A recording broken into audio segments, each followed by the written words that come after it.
Friends, नमस्कार सभी को। Welcome to my YouTube channel Ajit Sharma statistics. तो आज जो हम वीडियो लेके आए हैं, हम बात कर रहे थे टेस्टिंग ऑफ हाइपोथेसिस पे। तो वीडियो थोड़ा सा लंबा हो गया था, तो हम कुछ टर्मिनोलॉजीज की बात कर रहे थे, जिसमें कि हमने प्रीवियस वीडियो में कि टेस्टिंग ऑफ हाइपोथेसिस क्या होती है, लेवल ऑफ सिग्निफिकेंस क्या है, type 1 error, type 2 error and one tailed, to tailed, तो इन सब बारे में डिस्कस किया था। तो अगर किसी को उन चीज़ों के बारे में नहीं पता है तो वो काइंडली प्रीवियस वीडियो देख सकता है। तो आज हम जो कुछ नेक्स्ट टर्मिनोलॉजीज, इसमें इंपॉर्टेंट टर्मिनोलॉजीज यूज होती हैं, तो हम उनके बारे में बात करेंगे। तो पार्ट टू जो हमारा है टेस्टिंग ऑफ हाइपोथेसिस का, उसमें हमारा जो एक इंपॉर्टेंट टर्मिनोलॉजी नेक्स्ट यूज होती है उसको हम बोलते हैं degree of freedom. Degree of freedom, इसको कई बार हम डीएफ से भी डिनोट कर देते हैं। तो आई थिंक मैक्सिमम लोगों को पता होगा कि हमेशा हम degree of freedom normally n-1 लेते हैं। अब डिग्री ऑफ फ्रीडम होता क्या है, अगर इसकी हम डेफिनेशन की बात करें, उसके बाद थोड़ा सा मैं आपको एक लेमैन लैंग्वेज में इसको एक्सप्लेन करूंगा। तो डिग्री ऑफ फ्रीडम हमारी जनरली क्या होती है कि number of independent parameters which makes the test statistics, या number of independent parameters to move. अब हमने बात की थी कि पैरामीटर किसका होगा, पॉपुलेशन का होगा, और सैंपल का क्या होगा, स्टैटिस्टिक होगी। तो हम हमेशा डिग्री ऑफ फ्रीडम किसकी लेते हैं कि number of independent parameters which make the test statistic, कि जो भी चीज हमने टेस्ट करनी है सैंपल के बेसिस पे, तो उसके लिए हमने जो है इंडिपेंडेंट जो पैरामीटर्स हैं वो कितने हैं। तो जनरली हम हमेशा n-1 डिग्री ऑफ फ्रीडम लेते हैं। जैसे बाईवेरिएट केस हमारा अगर कोरिलेशन का होता है तो उसमें हम n-2 भी लेते हैं।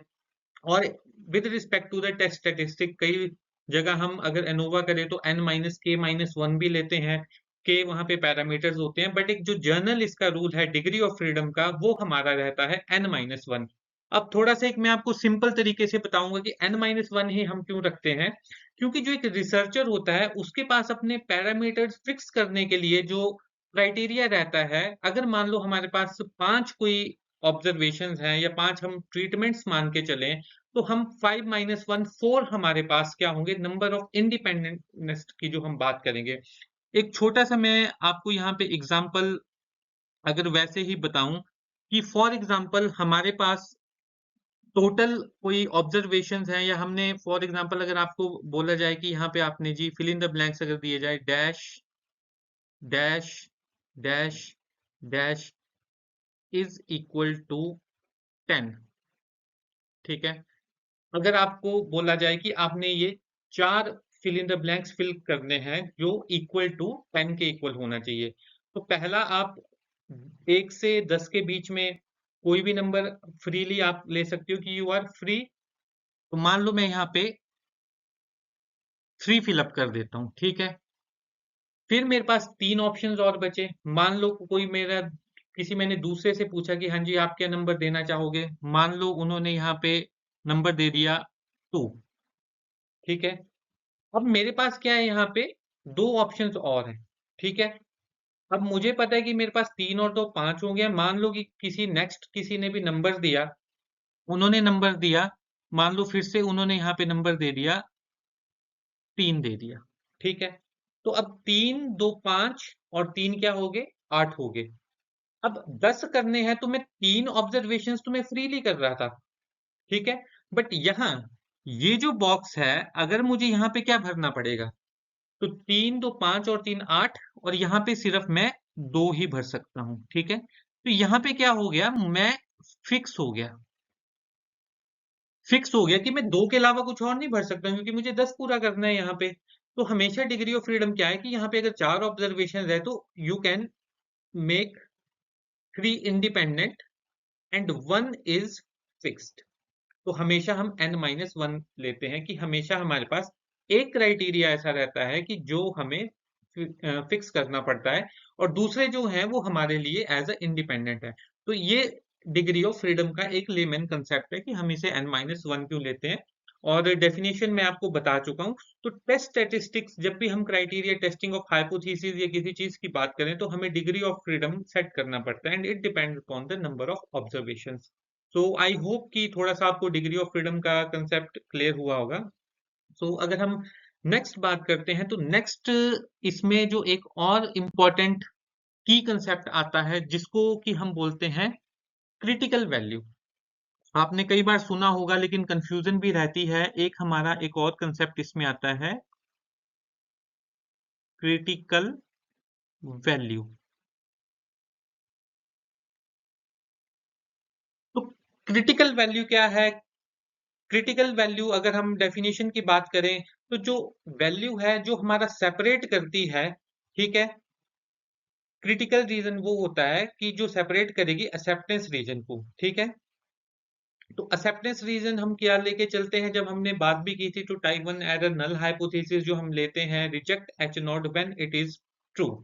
तो the value which separates the critical region from acceptance region, ठीक है, तो वो क्रिटिकल वैल्यू हमारी होती है। बट इसके लिए आपको थोड़ा सा दो चीजों का ध्यान रखना पड़ेगा कि क्रिटिकल वैल्यू जो डिपेंड जनरली करती है, एक तो अल्फा पे करेगी, जो हम लेवल ऑफ सिग्निफिकेंस फिक्स करेंगे अपना, ठीक है। दूसरा ये करेगी हाइपोथेसिस पे, अल्टरनेटिव पे, क्योंकि नल हाइपोथेसिस तो हमने फिक्स की होती है, ठीक है। हम नल हाइपोथेसिस को ही एक, जो हम ट्रू हाइपोथेसिस मान के चलते हैं कि जो हमने एक एजम्पशन ली है जिसको हमने की प्रूव करना होता है, ठीक है। तो ये दो चीजों पे डिपेंड करती है। बट इससे पहले आपको थोड़ा सा एक नॉर्मल डिस्ट्रीब्यूशन के बारे में अगर आपको आइडिया होगा, तो नॉर्मल डिस्ट्रीब्यूशन के बारे में थोड़ा सा मैं एक इसी में ही कंसेप्ट हल्का सा क्लियर कर देता हूं। तो अगर हम बात करते हैं, इस तरह का हमारा कोई एक बेल शेप्ड कर्व बनता है, इस तरह का हमारा कोई एक बेल शेप्ड कर्व बनता है, जिसमें कि हमारे पास, चलो मैं इसको आई थिंक थोड़ा सा दोबारा बनाता हूँ इरेज करके, क्योंकि ये थोड़ा सा क्लियर आपको होना चाहिए। तो यहाँ पे अगर हम एक इस तरह की एक्स एक्सिस ड्रॉ करते हैं, और यहाँ पे इस तरह का जो हमारा ये बेल शेप्ड कर्व बनता है, ठीक है, इस टाइप के कर्व को हम नॉर्मल कर्व बोलते हैं। Normal curve, bell shaped curve या इस तरह का डाटा जो कोई हमारा फॉलो करता है उसको हम बोलते हैं नॉर्मल डिस्ट्रीब्यूशन, या इसका एक और नाम है गॉसियन डिस्ट्रीब्यूशन भी। तो जब हम नॉर्मल डिस्ट्रीब्यूशन एग्जैक्ट पढ़ेंगे तो इसके बारे में हम फुल डिटेल में बात करेंगे। बट अभी एक आपको little bit idea to understand the concept of that critical value, acceptance और रिजेक्शन रीजन आपका क्या होता है। तो देखो यहाँ पे अब हमारे पास क्या होगा, ये जो पॉइंट होगा नॉर्मल कर्व में, तो नॉर्मल पॉइंट ये जो हमारा होगा, इसमें हमारे पास मीन, मीडियन और मोड क्या होता है, वो बराबर रहता है। यहाँ पे अगर हम बात करें, इस पॉइंट पे हमारे पास यहाँ से एक, अगर हम इस तरह की कोई लाइन ड्रॉ करते हैं, ठीक है, तो यहाँ पे हमारा इस पॉइंट पे क्या होता है, mean is equal to median is equal to mode. अब यहाँ पे मोड हमें पता है मैक्सिमम फ्रीक्वेंसी होगी, मीडियन होगा which subtracts our data set into equal halves, and mean क्या होगा, the average value to represent that whole data series. तो इस तरह का अगर हमारे पास कोई रीजन बनता है, ठीक है, अब हम क्या करते हैं, अगर यहाँ से हमने कोई वैल्यू हमने ड्रॉ की है, ठीक है, तो हमारे पास क्या होता है, अगर हम इस नॉर्मल कर्व में ±3 सिग्मा करते हैं स्टैंडर्ड डेविएशन, तो यहाँ पे ये वाला जो थोड़ा सा हमारा रीजन आता है, ये वाला, और ये कुछ ये वाला और ये वाला रीजन अगर हम बात करें, तो यहाँ पे क्या होगा, अगर हम इस पॉइंट को इस वाले सारे रीजन को मान के चलें, तो ये जो हमारा रीजन रहेगा, ये वाला हमारा रीजन रहेगा, जो बीच वाला रीजन रहेगा एक्सेप्टेंस रीजन, जिसमें कि हमने नल हाइपोथेसिस को एक्सेप्ट करना है। तो अगर मैं इसको थोड़ा सा इस तरह से आपको हाईलाइट कर दूं, बुक्स में या कहीं और आपको बहुत ग्राफिकल रिप्रेजेंटेशन इसकी अच्छी मिल सकती है, बट यहाँ थोड़ा सा मैं आपको हल्का सा एक ओवरव्यू बताना चाहता हूँ, ठीक है। तो ये वाला जो मैंने येलो लाइन से बात यहाँ पे की है, इट इज एक्सेप्टेंस रीजन बोलेंगे इसको हम, ठीक है। ये हमारा एक्सेप्टेंस रीजन होगा। और ये वाला जो हमारा पार्ट इसमें बच जाता है, जो ये वाली हमारे पार्ट आ गया इस साइड, ठीक है, जो थोड़ा सा प्लस माइनस में नहीं, ठीक है, इस ब्लू वाले पार्ट को हम बोल सकते हैं रिजेक्शन रीजन, ठीक है। अब क्रिटिकल वैल्यू क्या होगी, जो सेपरेट करेगी इन दोनों चीजों को। अगर मान लो मैं अपनी अल्टरनेटिव हाइपोथेसिस मानता हूं, एक वैसे ही रैंडम, अगर मैं फॉर एग्जांपल यहाँ पे मैं अगर alter hypo mu is not equal to mu naught, अगर मैं मीन की बात करूं कि mu is not equal to mu naught है, तो यहाँ पे क्या होगा, मेरा कहीं पे यहाँ पे सैंपल मीन आएगा। मान लो कि ये यहाँ पे म्यू नॉट है, ठीक है। अब ये वाला जो मेरा रीजन है सारा का सारा, जो मैंने यहाँ की बात की है, इस ग्राफ के अंदर की बात की है, तो ये सारा क्या चला जाएगा, एक्सेप्टेंस रीजन। क्योंकि हमने क्या है, एक अल्फा 5% या जो भी आप लेवल ऑफ सिग्निफिकेंस है उसको क्या करते हो, आप फिक्स करते हो, ठीक है। तो यहाँ पे अगर हमने मान लो, अगर हम बात कर रहे हैं 95% अल्फा की, तो जो हमारा की 0.05 हो जाता है परसेंटेज में। तो ये वाली चीज जो मेरे पास क्या बनेगी, यहाँ पे मैं थोड़ा इसको हाईलाइट करता हूँ, अल्फा बाय 2। ये वाला जो मेरा रीजन बना, ये वाला मेरा रीजन क्या बन जाएगा फिर, अल्फा बाय 2। क्योंकि हाफ मेरा रीजन यहाँ है और हाफ मेरा जो मैंने यहाँ से रिप्रेजेंट किया है, that is alpha by 2। Half region मेरा यहाँ पे है, ठीक है। तो ये वाला जो मेरा रीजन रहेगा, ये वाला और ये वाला, तो इसमें मैं क्या करूंगा, अपनी नल हाइपोथेसिस को रिजेक्ट करूंगा, reject H naught when it is true. ये चीज मेरी यहां पे क्या बनेगी, रिजेक्ट द नल हाइपोथेसिस। और जो बीच वाला मेरा ये सारा रीजन रह गया, ये मेरा क्या आ गया, एक्सेप्टेंस रीजन। तो ये जो थोड़ी सी हमारी इसमें बात आती है, ये आती है हमारी क्रिटिकल वैल्यू की। अगर ये हम बात कर रहे थे टू टेल्ड की, अगर आप वन टेल्ड पे अगर कोई टेस्ट देख रहे हैं, तो आपका सिर्फ थोड़ा सा डिफरेंस क्या हो जाएगा कि इसी ही ग्राफ में आपको हल्का सा मैं क्लियर कर देता हूँ। अगर मान लो आप mu is greater than mu naught की बात कर रहे हैं, अगर हम इसमें सेकंड कंसेप्ट लें, या अगर आप alternative hypothesis mu is greater than mu naught की अगर आप हम बात कर रहे हैं, तो हमारे पास जो सिर्फ क्या होगा, यहां से मैं ये सारा रीजन यहां तक और ये यहां तक, ये सारा रीजन मेरा चला जाएगा एक्सेप्टेंस। और यहाँ पे अभी अल्फा बाय 2 नहीं होगा, यहाँ पे ये सिर्फ ये वाला जो रीजन है, ये क्या रह जाएगा मेरे पास, ओनली अल्फा। और अगर लेस देन की बात करूंगा, तो लेस देन में मेरे पास क्या होगा, लेस देन की बात करेंगे तो ये वाला सारा रीजन जो है, ये रीजन यहां से ग्रीन कलर से कर रहा हूं, ये सारा मेरे पास जो ये वाला रीजन है, ये वाला हो जाएगा एक्सेप्टेंस। और ये सिर्फ इतना सा, ये भी हमारे पास यहाँ पे क्या हो जाएगा, अल्फा। अगर हम बात कर रहे हैं पर्टिकुलर दिस रीजन के लिए, कि अगर हम हाइपोथेसिस लें mu is less than mu naught, कि मीन हमारा अगर लेस है, तो ये वन टेल्ड हाइपोथेसिस होती है, अल्टरनेटिव का पार्ट है। मैंने आपको पिछले वीडियो में भी ये चीज क्लियर करवाई थी। तो ये कुछ हमारी बेसिक टर्मिनोलॉजीज थी, जो कि हम टेस्टिंग ऑफ हाइपोथेसिस में यूज करते हैं।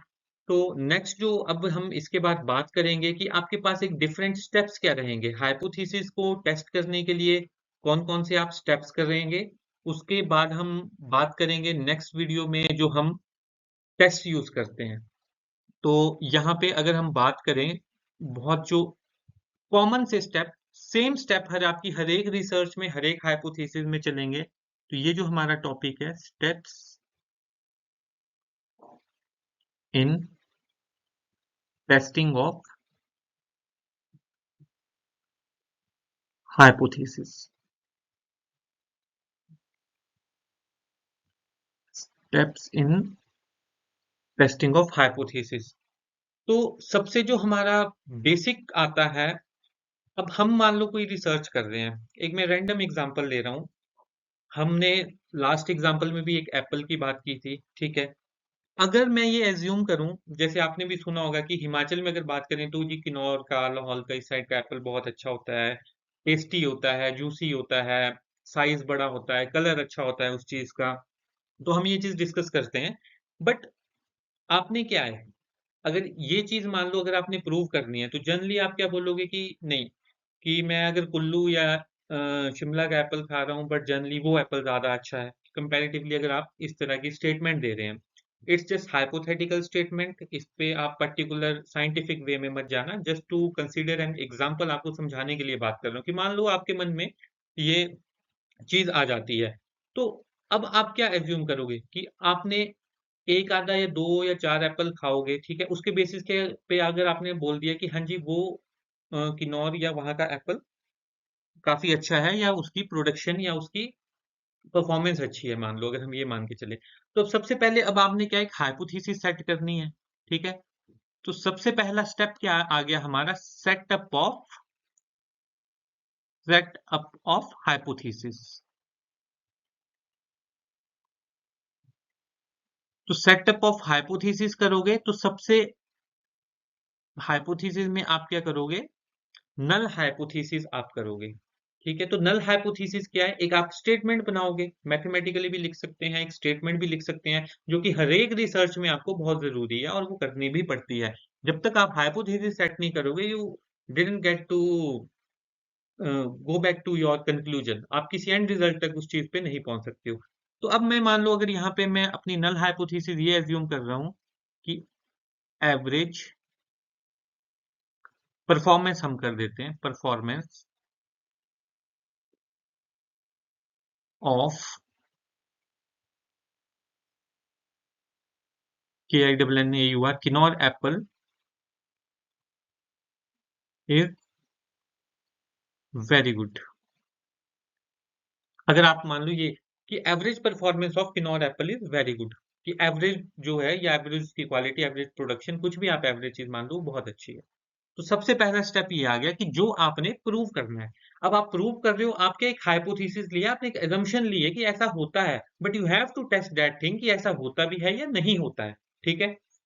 अब इसी में ही सेकंड आपका क्या बन जाएगा, हाइपोथेसिस अल्टरनेट बन जाएगी। अगर आपने देखना है कि जी क्वालिटी अच्छी है नहीं है, तो आप टू टेल्ड पे जाओगे कि average performance of Kinnaur Apple is not good, ठीक है। अब वो ज्यादा अच्छी है तो ग्रेटर देन भी आप कर सकते हो, वन टेल्ड में जा सकते हो। अगर आपने ये कंपेयर करना है कि एवरेज परफॉर्मेंस उसकी लेस है rather than other district Apple, तो आप अल्टरनेटिव हाइपोथेसिस आपकी वो बन जाएगी, ठीक है। तो जिसमें कि हम बोलते हैं, अगर यहाँ पे आपने ये बनाई कि average performance of Kinnaur Apple is very good, तो यहाँ पे आपका क्या आ जाएगा, नॉट वेरी गुड, ठीक है। इसी को अगर आपने बाइफरकेट करना है, क्योंकि मैं पहले बता चुका हूँ रिसर्चर पे है, तो आप ये कर सकते हो कि average performance of Kinnaur Apple is greater than that one of other या लेस देन ऑफ अदर, वो आप कर सकते हो। तो सबसे पहला स्टेप है हमारा कि हाइपोथेसिस सेट करनी है जिसको कि हम प्रूव करने जा रहे हैं, ठीक है। सो सेकंड स्टेप इसमें हमारे पास क्या आता है, लेवल ऑफ सिग्निफिकेंस, जिसकी मैं आपको बात भी कर चुका हूं। Level of significance that is alpha, ठीक है।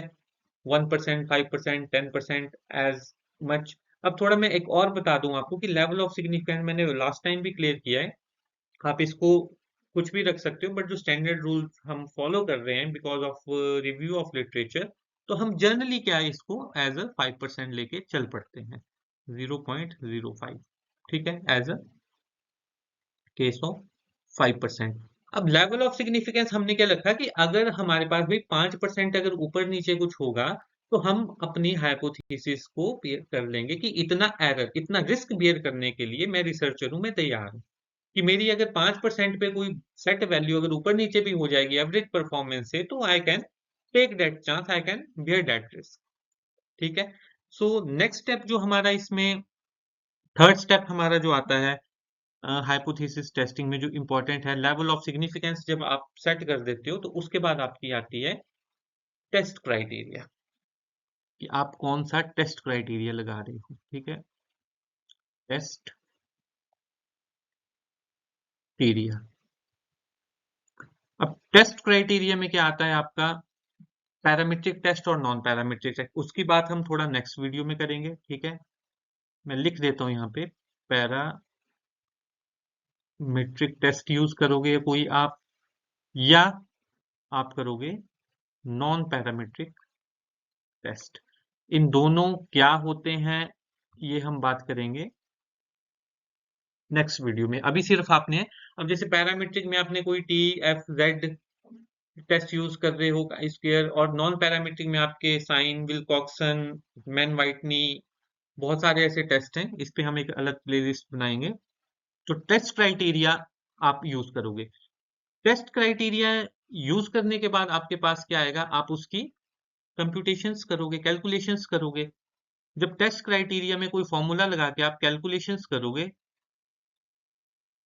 कैलकुलेशंस, तो आपके पास क्या आएगी, एक कैलकुलेटेड वैल्यू आएगी। कैलकुलेशन से आपको क्या मिलेगी, एक calculated value.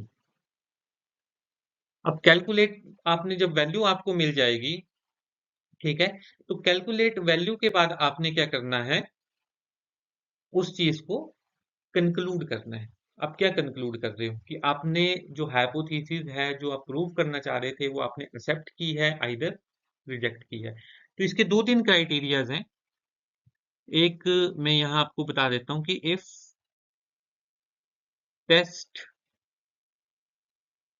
calculated value is greater than equal to test table value, तो आप हमेशा क्या करेंगे, रिजेक्ट नल हाइपोथेसिस। हमेशा आप क्या करेंगे, रिजेक्ट एच नॉट। ठीक है। अब नल हाइपोथेसिस अगर रिजेक्ट होगी तो ऑटोमेटिकली आप अल्टरनेटिव पे जाएंगे। तो अभी मैं सिर्फ आपको बता रहा हूं करना क्या है, लॉजिक इसका भी नहीं समझा रहा हूं। दूसरा, आप इस, आजकल हमारे पास क्या है, सॉफ्टवेयर की वैल्यू देता है। तो जो भी आपने लेवल ऑफ सिग्निफिकेंस फिक्स किया है, अगर आपकी वैल्यू लेस देन 0.05 है, ठीक है, तो भी आपका क्या होगा, रिजल्ट्स क्या आएंगे, आपके सिग्निफिकेंट आएंगे। मींस फिर, तब फिर से आपका क्या हो जाएगा, रिजेक्ट एच नॉट। अगर आपकी पी वैल्यू, अगर आपने 10% है तो 0.10 होगा, 0.01 होगा, 1% है, जो भी आपने रखा है। तो हम क्या करेंगे, कैलकुलेशंस करेंगे। कैलकुलेशंस से हमारे पास एक टेस्ट वैल्यू आएगी, कैलकुलेटेड वैल्यू, उसको हम कंपेयर करेंगे टेबुलेटेड वैल्यू से। टेबुलेटेड वैल्यू हम किस पे देखेंगे, n-1 डिग्री ऑफ फ्रीडम पे, जो हमने बात की थी, या degree of freedom with respect to alpha. तो मैंने आपको पहले ही बताया कि लेवल ऑफ सिग्निफिकेंस और डिग्री ऑफ फ्रीडम पे हमारा क्या करता है, एक्सेप्टेंस और रिजेक्शन करता है। तो उस पे हम क्या करेंगे, हाइपोथेसिस को एक्सेप्ट या रिजेक्ट करेंगे। रूल मैंने आपको बता दिया है, पी वैल्यू का क्या रूल है एंड कैलकुलेटेड वैल्यू का क्या रूल है। उसके बाद नेक्स्ट स्टेप आपका क्या आता है, कंक्लूड करोगे, इंटरप्रेट करोगे रिजल्ट्स। इसको हम कंबाइनली भी बोल देते हैं, इंटरप्रिटेशन। इंटरप्रिटेशन, तो इंटरप्रिटेशन में आप क्या करोगे, अब मान लो अगर आपकी, हम पिछली बात करें कि नल हाइपोथेसिस अगर आपकी रिजेक्ट हो रही है, तो आपका इंटरप्रेट क्या हुआ रिजल्ट, कि average performance of Kinnaur apple is not as much as good as compare to the other. अगर आपकी नल हाइपोथेसिस एक्सेप्ट हो जाती, तो आप वहां से क्या कंक्लूड करते, कि average performance of Kinnaur apple is same as that of other. अब क्या है कि सेम नहीं है, चाहे वो अच्छी है, चाहे उससे कम है क्वालिटी उसकी, क्योंकि उसके बराबर उसकी क्वालिटी आपकी एवरेज परफॉर्मेंस नहीं आ रही है। तो अब कम आ रही है, ज्यादा आ रही है, वो आप वन टेल्ड पे देख सकते हो। तो ये स्टेप्स थे। नेक्स्ट वीडियो हम थोड़ा सा पैरामीट्रिक नॉन पैरामीट्रिक के बारे में बात करेंगे और फिर हम पैरामीट्रिक टेस्ट पे फोकस करेंगे। So that's all for today from my side. And kindly अगर आपने पिछले वीडियोस नहीं देखे हैं तो जाइए, लेक्चर सीरीज हमारी स्टेप बाय स्टेप चलेगी, तो इस पे हम आगे और इसके आगे जो टॉपिक्स हैं उनको कवर करेंगे। तो काइंडली अगर नहीं किया है तो आप सब्सक्राइब करिए और फॉलो करिए और चैनल्स को देखते रहिए। तो आज के लिए थैंक यू फ्रेंड्स।